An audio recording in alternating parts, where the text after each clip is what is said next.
So the story is about this guy, Yob. He stayed back in the dungeon to protect his teammates and returned almost 20 years after when everyone thought he had already slept. To him, only a few hours had passed, while outside the tower 17 years had already gone by. All his enemies have disappeared and he's at a loss on what to do. Turns out that in the time he was stuck in the dungeon, a new sport called Battlefield had become popular and become the symbol of strength in the world. And his former teammate and best friend is the coach of the South Korean team, which is the worst team in the game. They are literally dead last.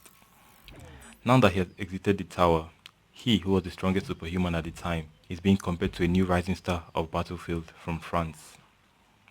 But he completely despises the game and finds it more interesting to fight real-life opponents. But since he can't get that, he sets a new goal to watch all the K-dramas he had missed previously.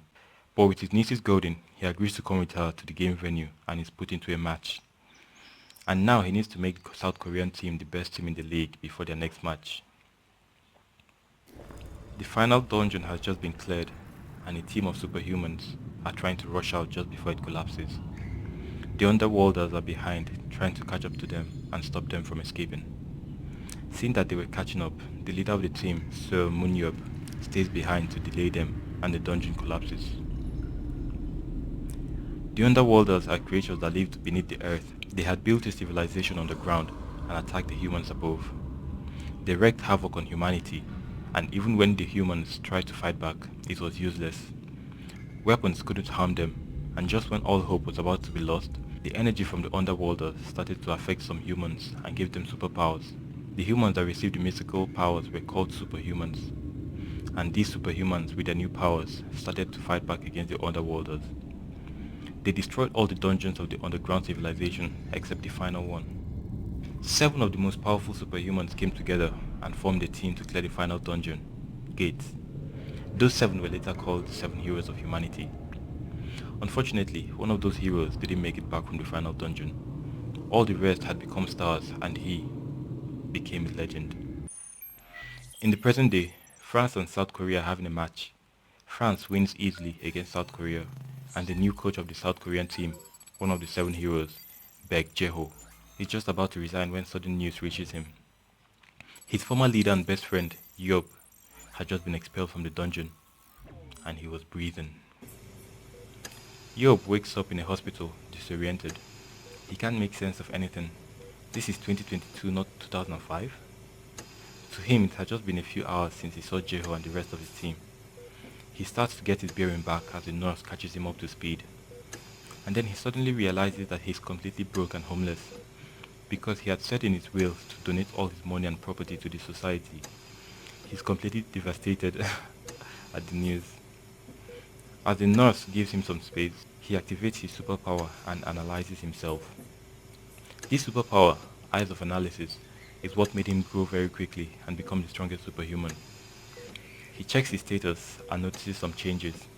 He had surpassed the highest possible human cap in willpower and also gotten a new superpower, Immortal. This superpower literally makes him immortal. He's immune to deletion from physical causes. As he thinks of how he might have gotten it, Jae-ho slams open the door and rushes in. On the roof, as he talks to Jae-ho, he starts to ask what he should do now. The world feels so different to him and he has nowhere to call home. But Moneybag Jae-ho comes in clutch and tells him not to worry. I got you. Yob is surprised and asks what his job is. Jae-ho goes silent and pulls out his phone.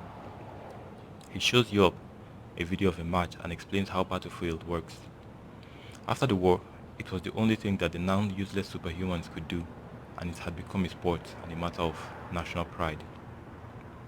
After hearing all this, Yob asks what position the South Korean team is in while finishing up his coffee. Jae-ho hesitates for a bit and tells him that they are dead last, causing him to miss his shot. As Jae-ho drives Yob to his home, he talks about the situation since the war and tries to talk Yob into entering Battlefield, but Yob declines before he even asks. He says he just wants to live like a normal person from now on and not like a superhuman, and Jae-ho decides to let him be. As they keep going, Yob says that South Korea hadn't completely failed as a team since they could produce such a hot superhuman. He was looking at the billboard. As they get to Jae-ho's home, the reality of his return hits him hard, and he decides to find something to take up his time. As he surfed his channels on the TV, he comes across a rerun of a serial he had been watching and immediately decides on his new goal. He's going to watch all the episodes of the serials he had missed while in the dungeon. Jehu tries to change his mind, but as he sees that it isn't working, he tells Yob about the crowd of reporters camping outside his house. Yob looks out the window and sees their numbers and decides to gather them in one place and have a talk. In the press conference, he is asked if he will join Battlefield as a player, and he replies that he has no such intentions.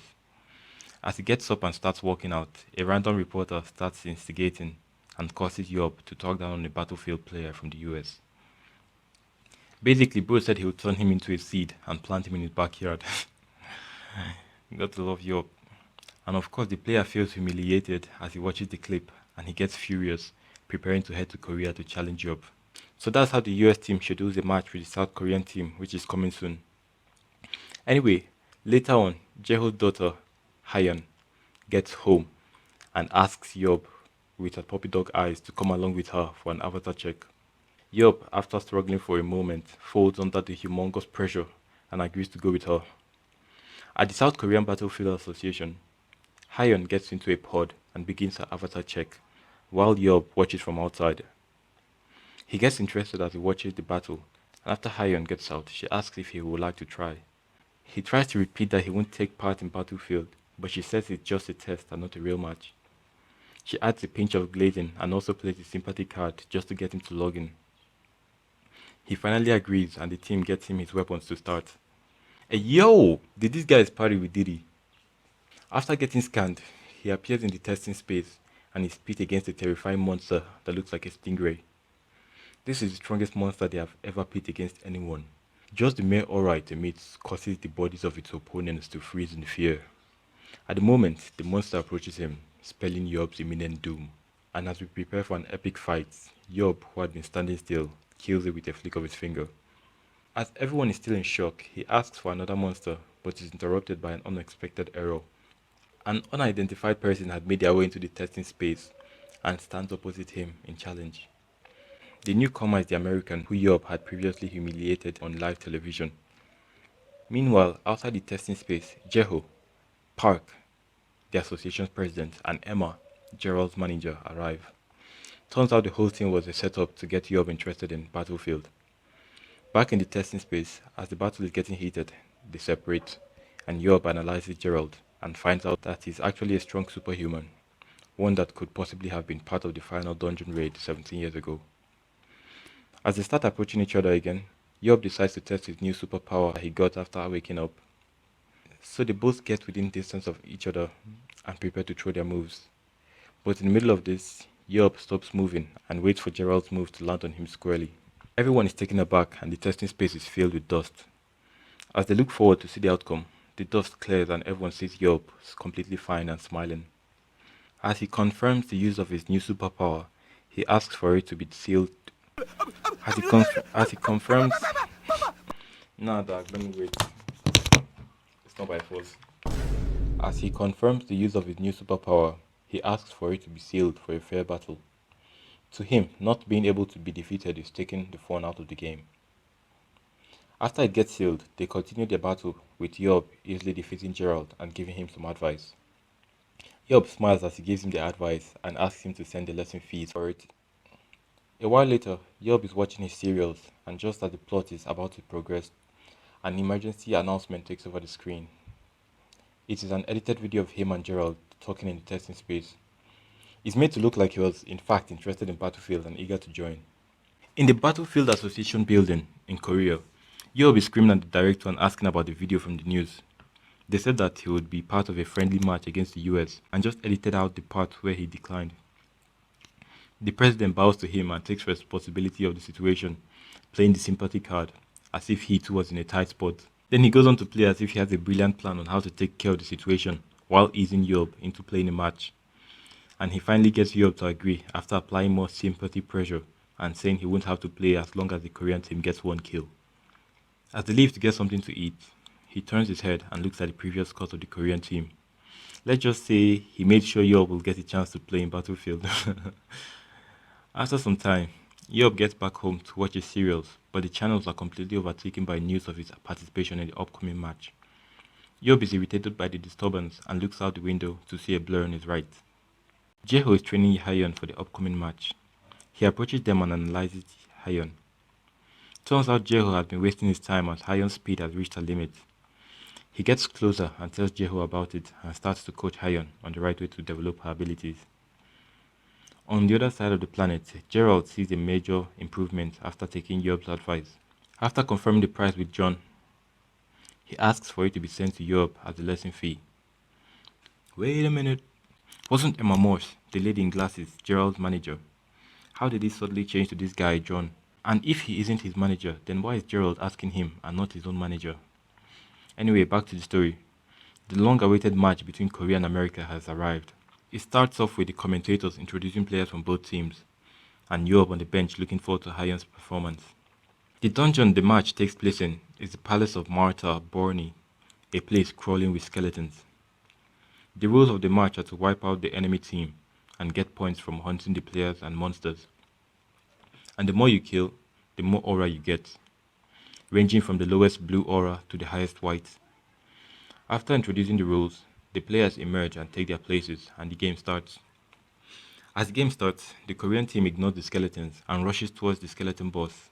Unfortunately, as the battle, a scout from the US team reports their situation to Gerald, and he uses his teammate's superpower and arrives quickly, disrupting their plan and ending Hyun. He then goes on to end the rest of the Korean team and win the game flawlessly. Outside in the real world, Hyun walks to the team locker room with her head down. They had lost again, and this time even with Yob's help. She gets to the locker room, still feeling down, and just as she opens the door, she sees Yob. He starts coaching them on how to use their skills to win, even at a disadvantage. Turns out that he raided this particular dungeon before with Park, the association president, and it wasn't all that hard. So he gives them a new strategy for the second match. As the match starts, the US team splits into two groups, one to slay the monsters and the other to protect them while they do. On the other side, the Korean team has changed up their strategy and rushed up towards the US team. They used an unknown secret passage and appeared right above their opponents, just as Europe planned. Hyun goes up against Gerald and fakes him out, pretending to attack him while aiming for his support at the back. She quickly gets two of his teammates down and faces off against him for real this time. She rushes towards him and teleports right by his side, securing a clean hit on him and taking his right leg. And when he falls to the ground, she approaches and finally deletes him, winning the second match for the Korean team. Just kidding, they still lost the second match to the US team, but at least they got 5 kills against them. So the game ends and Jeho, the coach of the Korean team, is asked about his thoughts on the match. After answering, he is asked about how he came up with the strategy they used in the second match. Ha, time for bro to take credit for it. Nope, he immediately points back to Yob and says he got help from him. As they keep interviewing them, Yob is in the background when he's approached by Park and asked to participate in an upcoming charity match. Obviously, the association president was already ready for his refusal, but surprisingly, he doesn't outrightly decline, but said he'll think about it. But of course, he has two conditions. First is to put him on the same team as Hyun, because he doesn't want to kill her, even though it's a game or a sport. And the other is to let Jeho run with him. Park Jin-tae quickly agrees, and the next day the headlines are filled with the news. It's remaining 7 days until the charity match. And that's where we end off today. I stopped at chapter 10, so if you want to keep reading, you'll start from chapter 11. Now for the rating. The art is spectacular, it's top level, nothing to say about it. I just wish there was more variation with the style of clothes. It's like there are only 3 styles. The corporate, wearing suit and everything. The jumpsuit, the one Yob wears normally, and the battlefield gear. I would have liked to see more clothing, just like in Solo Leveling and Your Talent Is Mine. The art gets 4.5 stars. For the plot, the synopsis talks about how he sacrificed himself and comes back after 17 years, but it's more than that. He came back and now sees how much everything has changed and how his enemies are gone. But I noticed that when they introduced him to battlefield tech, he said it must be related to the Underworlders. And since no one knows the top ranks of Battlefield, I think Otherworlders are behind it. Maybe they are thinking of using it to control or defeat humanity in some way. We'll see as the plot unfolds anyway. For now, I give the plot 5 stars. The character, to be honest, he's just the same as he was 17 years ago. So I don't really know what to say. He's unruly and fun, and also a great coach and leader. He's OP and has surpassed the human limit, and is even nigh immortal at this point. The character gets 4 stars. The engagement, at the first read, you'll be glued to your screen, waiting to see how he'll clutch up against the other teams, or be defeated and lose his legendary status. And it's not just about playing Battlefield. There are also real life events and old enemies coming back, so there's always something interesting waiting for you to uncover. The engagement gets 5 stars. Then there's the relation with the genre/theme. The tags are action, adventure, fantasy, sports, and manhwa. To be honest, I think there should be a supernatural tag here, but all in all, that perfectly reflects the theme of this manhwa. The MC is just trying to find purpose in an unfamiliar world, and doesn't have some high-sounding goal. The genre/theme gets 5 stars. So the final rating for the manhwa Superhuman Battlefield is 4.7 stars. Like, sub, comment, and I'll catch you on the next one. We out of here.